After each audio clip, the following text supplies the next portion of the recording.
25 मार्च 2020 को भारत में पहला लॉकडाउन लागू हुआ। इस लॉकडाउन के कारण अगर किसी को सबसे अधिक परेशानियों का सामना करना पड़ा तो वह था भारत का मजदूर वर्ग। और इस मजदूर वर्ग में सबसे अधिक किसी को परेशानी का सामना करना पड़ा तो वे थे भारत के प्रवासी मजदूर। आप सोच रहे होंगे कि ये प्रवासी मजदूर हैं कौन? प्रवासी मजदूर अथवा प्रवासी श्रमिक, जिन्हें माइग्रेंट वर्कर्स के नाम से जाना जाता है, उन व्यक्ति को कहा जाता है जो मजदूरी अथवा काम प्राप्ति के लिए अपने देश अथवा दूसरे देश में प्रवास करता है।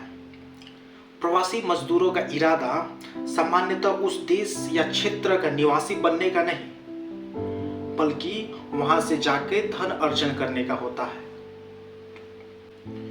140 करोड़ की आबादी वाले भारत में कुल प्रवासियों की संख्या 45.6 करोड़ है।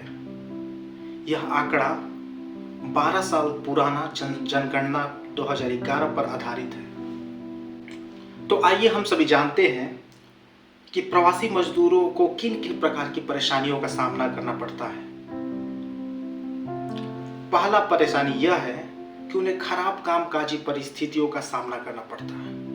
जहां पर ये मजदूर काम करते हैं वहां की स्थिति काफी खराब होती है। रहने खाने का व्यवस्था काफी खराब रहता है और इन मजदूरों को असुरक्षित वातावरण में काम करने के लिए छोड़ दिया जाता है। निम्न वेतन, मजदूरों से अधिक काम कराया जाता है लेकिन उन्हें बहुत ही निम्न वेतन दिया जाता है। सामाजिक सुरक्षा का अभाव, प्रवासी मजदूर अक्सर साफ सुथरा वातावरण से वंचित हो जाते हैं। श्रमिकों का न्याय सुविधा से दूरी, श्रमिकों का न्यायिक सुविधा से दूरी का मतलब यह है कि बहुत से श्रमिक शोषण होने की स्थिति में यह नहीं जान पाते थे कि उन्हें कहां जाना है, और उन्हें यह भी डर होता है कि अगर उन्होंने अपनी आवाज बुलंद की तो उनके कॉन्ट्रैक्टर या मालिक उन्हें काम से निकाल देंगे या उनके साथ दुर्व्यवहार करेंगे। लेकिन भारत का संविधान, जिसे बाबा साहब भीमराव अंबेडकर ने बनाया था, और संविधान 26 जनवरी 1950 को भारत में लागू हुआ था। भारत का संविधान हम सबों को अधिकार देता है कि हम अपने अधिकार को जानें, अपने अधिकार को माने और अपने अधिकार की मांग करें। तो आइए हम जानते हैं कि कौन कौन से संविधान के अनुच्छेद हमारे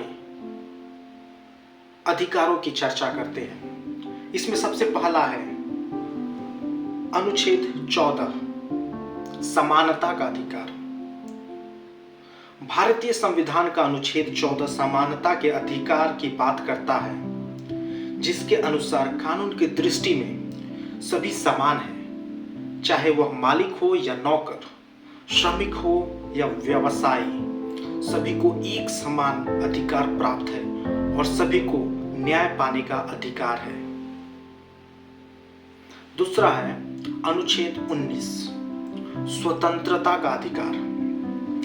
यह अनुच्छेद सभी को बोलने, व्यापार करने, प्रदर्शन करने, लिखने और भारत के सभी राज्यों में स्वतंत्र रूप से भ्रमण करने की आजादी प्राप्त करता है।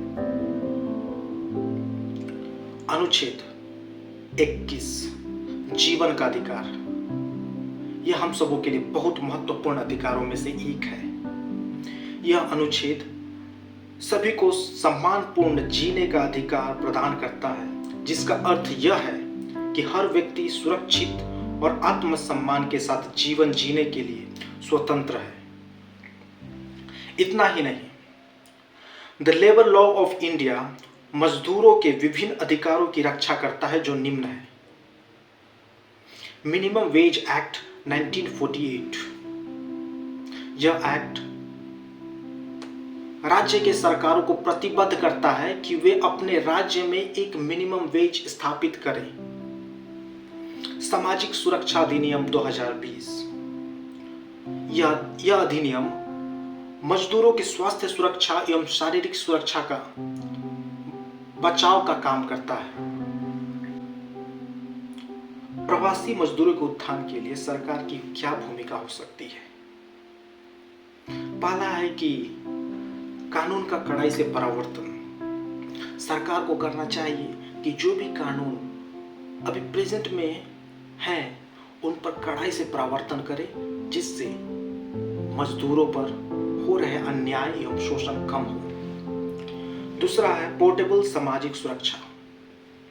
सरकार को एक ऐसा सिस्टम बनाना चाहिए जो पोर्टेबल हो और श्रमिकों को एक जगह से दूसरी जगह के जाने के बावजूद भी उन्हें सरकारी लाभ प्राप्त हो। तीसरा है जागरूकता अभियान। सरकार को लोगों को जागरूक करने के लिए विभिन्न अभियान चलाने चाहिए, जिससे लोग अपने एवं अपने अधिकारों को जाने और उसके बचाव के लिए अपना आवाज बुलंद कर सके। चौथा है शिकायत निवारण तंत्र। यह शिकायत निवारण तंत्र क्या है? शिकायत निवारण तंत्र ऐसा तंत्र है जहां पर सरकार एक ऐसा सिस्टम बनाए वहां लोग आकर अपनी शिकायतों को दर्ज करे और सरकार निष्पक्षता के साथ दोषियों के खिलाफ कड़ी से कड़ी एक्शन ले सके। और अंत में मैं आपको एक सुझाव देना चाहता हूँ। हमें सरकार के भरोसे नहीं रहना चाहिए, क्योंकि हम जानते हैं सरकार क्या करती है, क्या करेगी, क्या करने वाली है। हमें अपने आप के भरोसे रहना चाहिए। हमें अपने आप को जागरूक बनाना चाहिए, हमें अपने आप को समझना चाहिए, हमें अपने आप को सशक्त बनाना चाहिए, जिससे कोई हमारा शोषण ना करे। हमें अपने अधिकारों को जानना चाहिए। तो आइए हम अपने अधिकारों को जानें और अपने लोगों के साथ हो रहे शोषणों के खिलाफ आवाज उठाएं। जय हिंद।